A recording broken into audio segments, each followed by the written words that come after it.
Our region is likely to enter phase 3 reopening next week, meaning more people will be headed out into the community shopping at local businesses and restaurants. Joining us to talk more about how this could impact the public's health is Dr. Betsy Kidder with the Chautauqua Center here in Jamestown. Dr. Kidder, it's great to have you back on the program. Thank you for joining us today. Thanks, Justin. Nice to be with you again. First off, I want to get your advice as we start to venture out here in the community under the state's reopening plan. What should we do to stay conscious of COVID-19 and ultimately stay healthy? Yeah, I've been talking with my patients quite a bit about this. I think it's important to remember that we have a lot of people in Chautauqua County that have those comorbidities, those other health conditions that put them at risk for COVID-19.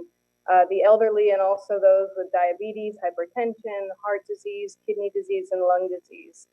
So even if we ourselves don't feel like we're at risk or that we're healthy, our being out and about and close to others puts others at risk. It's an important message everybody needs to keep in mind.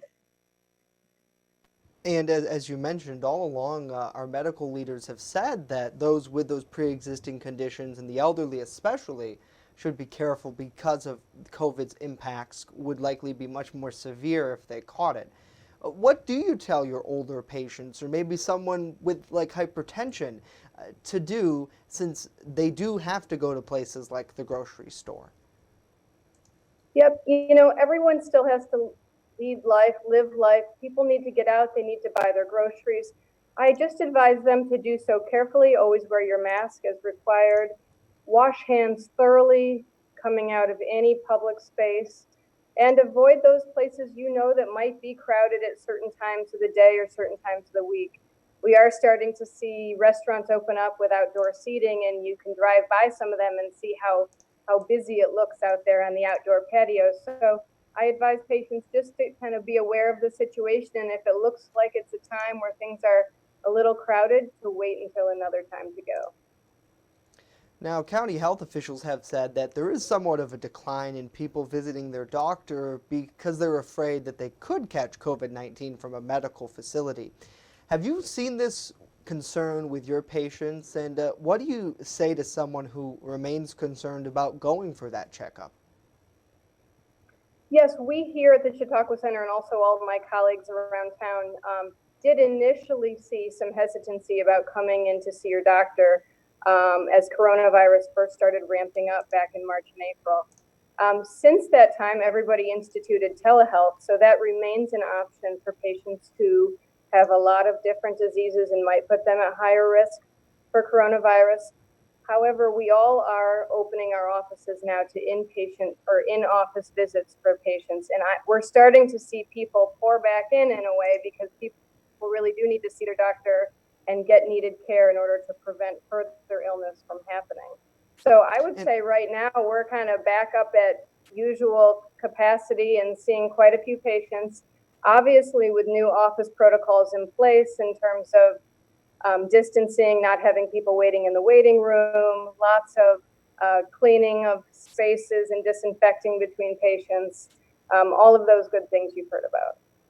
And yeah, we've seen that, I think, at many places, whether it's a public building or local shops and things like that too. Do you feel that in post-COVID, the world's going to be almost a little more conscious about their health and what they touch and who they come in contact with? I've talked to the county health director, Christine Schuyler, about this at press conferences in the past, where it's like before people were wash your hands after you go to the bathroom, but now, I mean, there's surfaces that you would think about. I mean, just for me, every time I'd come back from the grocery store, I never thought about washing my hands, and now it's part of my routine. Yeah, I think we are going to be in this routine for the next several years to come in terms of how we think about cleanliness and disinfecting and not passing germs or coronavirus on to others. I think eventually we will have a vaccine, and we've talked about that before, kind of being the part of the end game there where we get to relax some of that a little bit once we get a big portion of our population vaccinated. And until then, we'll probably have some incremental progress with different treatments where we start to feel a little bit more comfortable with coronavirus. But certainly we will be standing 6 feet apart in lines and doing this new disinfecting process that we've all become accustomed to for the coming years. Now, we've had viewers reach out to us who were concerned in the fact that they see now that we're into reopening, numbers do start to uptick a little bit. We haven't seen like in some, in the Buffalo metro area where numbers really started to spike, thankfully here.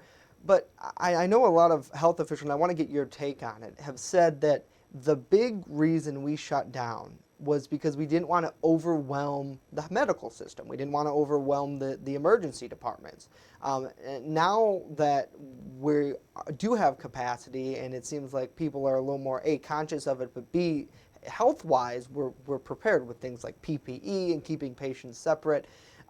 For you, do you think that's one big reason why we're sort of giving that green light to start to reopen now, because medical facilities, especially here, are able to deal with a spike if we did see it?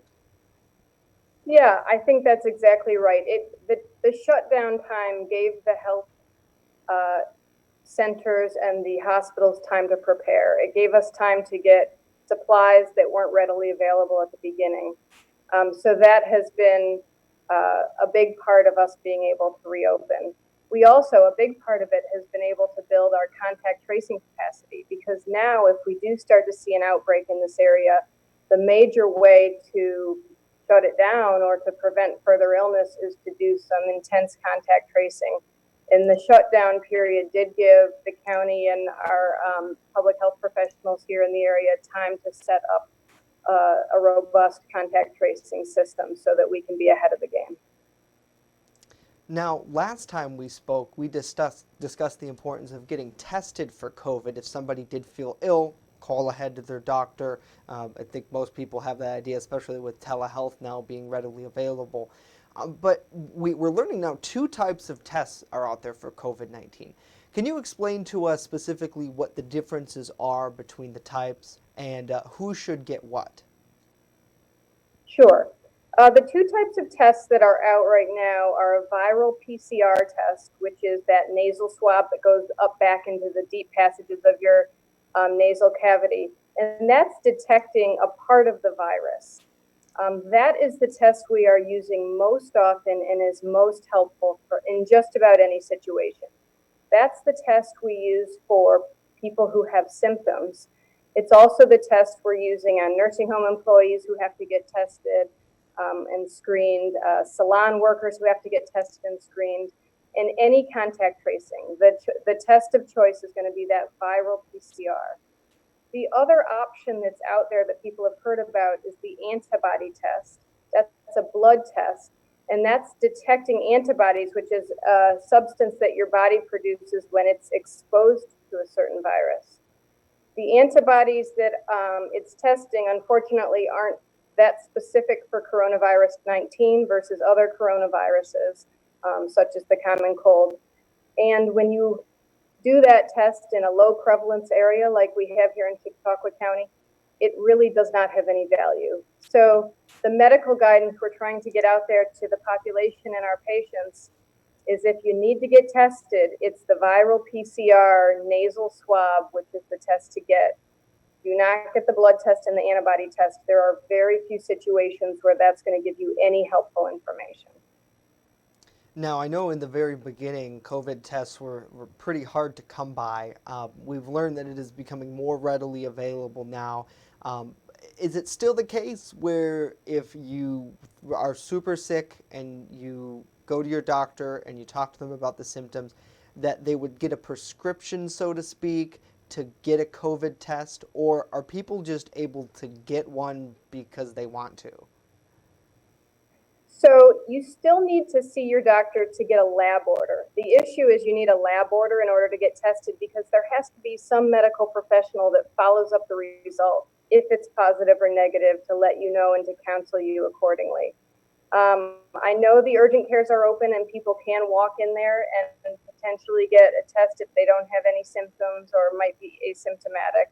But we worry that they're offering the antibody test, which is the wrong test and is not going to give the patient or the public health system any helpful information from that test.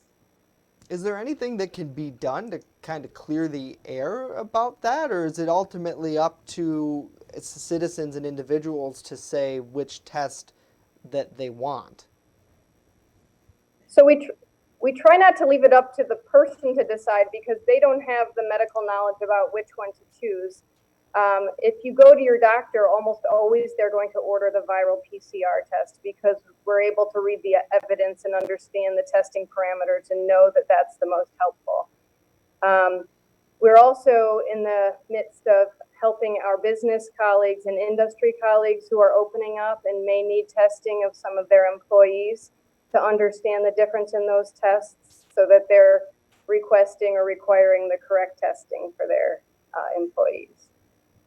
Do we have any data yet about the difference between those who are symptomatic and asymptomatic? I know we've seen some cases where a person was asymptomatic and they didn't even know about it and they could have given it to other people. Do we know how solid that is if there are people walking around who maybe have COVID but don't show symptoms? So the evidence I've looked at shows that some people can be asymptomatic anywhere from 2 to 14 days. But what we think is that the transmission of that virus during the asymptomatic phase likely happens in the 48 hours before you start to develop symptoms. So there is a period that's what makes this virus so difficult to control is you can have people who are not having any symptoms and feeling well out and about, doing their usual activities as we start to open up. And we don't know at this point if they're transmitting the virus. And so that's where these masks and social distancing remain important. That's how we prevent further spread as this economy and community open up. Yeah, certainly, and I think this is something that a lot of people maybe want life to get back to normal, but they're not quite there yet, especially with all that's happening. Dr. Betsy Kidder with the Chautauqua Center here in Jamestown. Dr. Kidder, we thank you so much for joining us today. It's great to get your perspective on this and your expertise. Thank you. Thanks, my pleasure.